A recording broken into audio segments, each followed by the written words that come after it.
Hey guys, my name's Rory and welcome back to the channel. Today I want to talk to you about exactly how much it costs to travel through Bali in 2022. Now, Casey and I went over to Bali in June this year. We stayed together for about 3 weeks and then I stayed by myself for a further 10 days and we kept track of all our expenses while we were there. Now, what I'll do in this video is I'll break down how much it costs to travel as a couple and then also how much it costs to travel as an individual as well, because we did experience both of them. I will say that this video is not like my other cost of travel videos in that we were not budget traveling this time. We were quite happily going and spending more on accommodation and more on food and everything. So we have been trapped in Australia for the last 2 years, so we definitely wanted to get out there and really experience travel again. But I will, in each category, I'll go through the ranges that you would expect to pay, and then I'll explain exactly what we paid as well. I've also got my laptop here because I can't physically remember all those numbers. So yeah, let's jump straight into it. As you probably have seen on YouTube, there's a ton of videos on the cost of travel in Bali, but a lot of them are during the pandemic. And what we found was the reality of the prices now doesn't actually stack up to what they were during the pandemic. Prices have started to increase. We're noticing things getting more expensive compared to the research that we've done online. We also found that Bali was probably a little bit more expensive than maybe some of the other places that we've traveled to in the past. Particularly, I meant Vietnam and Laos and Cambodia in particular were very cheap. It's probably on par a little bit with Thailand when we traveled there, maybe even a little bit more expensive than Thailand. But yeah, you can take these numbers and you can hopefully use them as a guide for yourself if you wanted to travel Bali in the future as well. So yeah, the different categories that we'll be tracking are accommodation, food and drink, transport, shopping, fun, phone costs, miscellaneous expenses, and then at the end I'll give you a total breakdown of everything. So yeah, let's look at accommodation first. So when me and Case were there, we were staying in a mixture of private villas with our own pool, as well as nicer hotels, certainly not like 5-star or anything like that, but nicer hotels that included breakfast and had like really comfortable rooms with air conditioning and like hotel pools and things like that. So, the other thing I should mention right now is that all the costs that I'll explain are in US dollars, because that's generally easier for people to convert to their own currency. So the accommodation costs averaged out, like as a couple, it averaged out to be about $91 a day for the two of us as a couple, or $2,738 for an entire month if you wanted to do it over that period. It's worth noting that you can get a lot cheaper accommodation than that. I have seen places as cheap as like $5 or $6 if you wanted to stay in a hostel, or maybe even like 10 to 15 if you wanted to stay in a guest house. But we wanted to splurge a little bit this trip and really experience a little bit more luxury than what we would normally be used to traveling. When Case went back home, I actually I downgraded a little bit, but I still got a nice room, nice private room, with a pool, and like it had everything I wanted there, and that was $50 a night, or it averaged out to be $1,529 over the course of an entire month if you were to stay for 30 days. The next most expensive thing is always going to be food and drink. Now, if you've seen some of our Asia videos, we're used to like going and eating where the locals eat at roadside stalls, market food, that sort of thing. That isn't what we did this time. We tended to stick to restaurants just because we wanted to treat ourselves again. We did eat at some local places, but it was not the norm for us this time. So as a couple, we averaged $63 a day on food, or $1,909 for an entire month.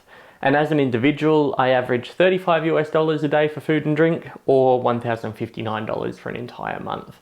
Now, it's worth noting, if you were to go to restaurants that cater towards tourists, you would expect to pay anywhere between $5 and $15 for a meal, depending on how upmarket the restaurant is.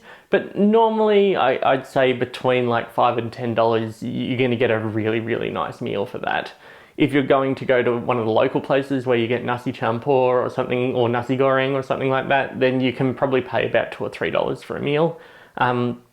Beer was normally around about $3 to $5 for a beer. Water, normally a couple of dollars, soft drink, normally a couple of dollars, but yeah, it's certainly not as cheap as somewhere like Vietnam when it comes to food.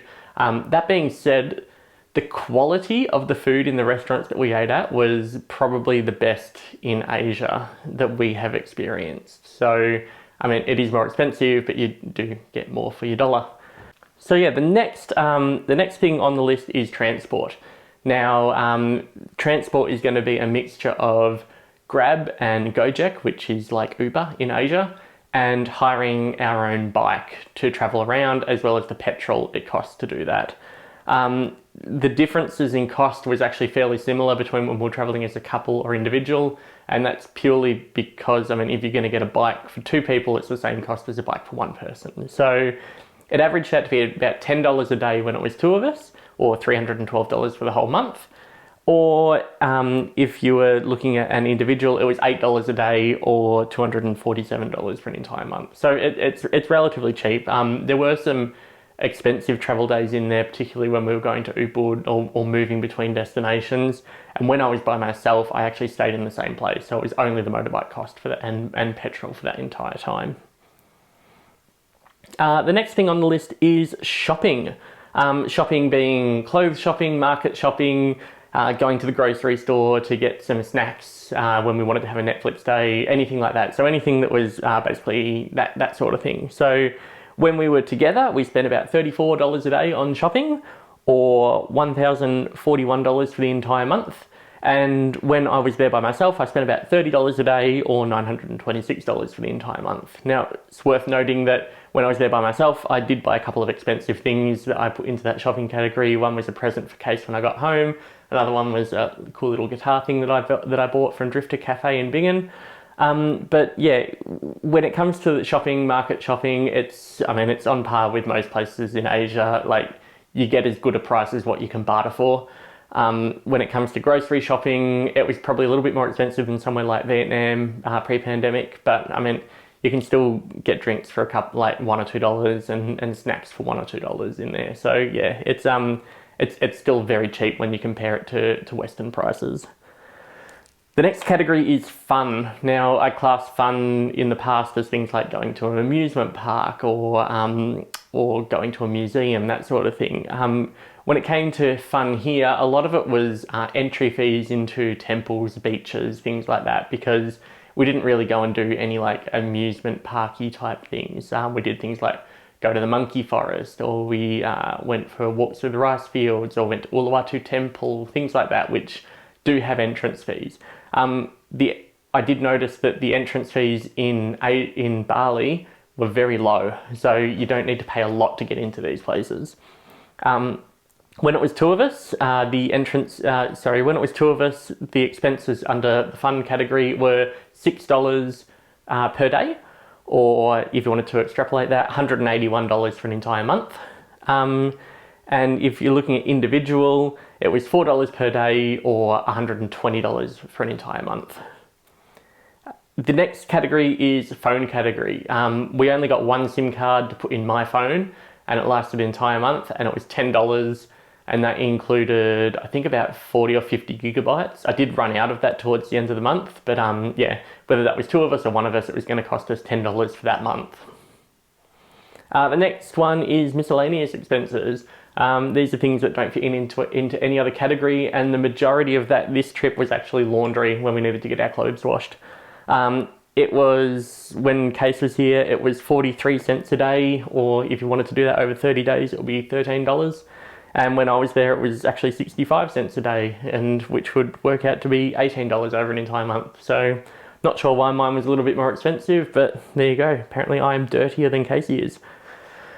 So yeah, after all that, the totals, as a couple, our daily average worked out to be $206 per day. And if you were to do that over an entire month, that would be $6,196 over the entire month.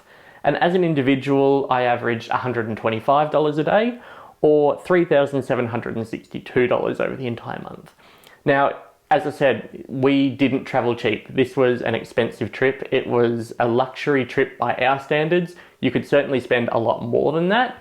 I think if you added another $100 a day as a couple, you could live in absolute luxury, where you were staying in a 5-star hotel, that sort of thing.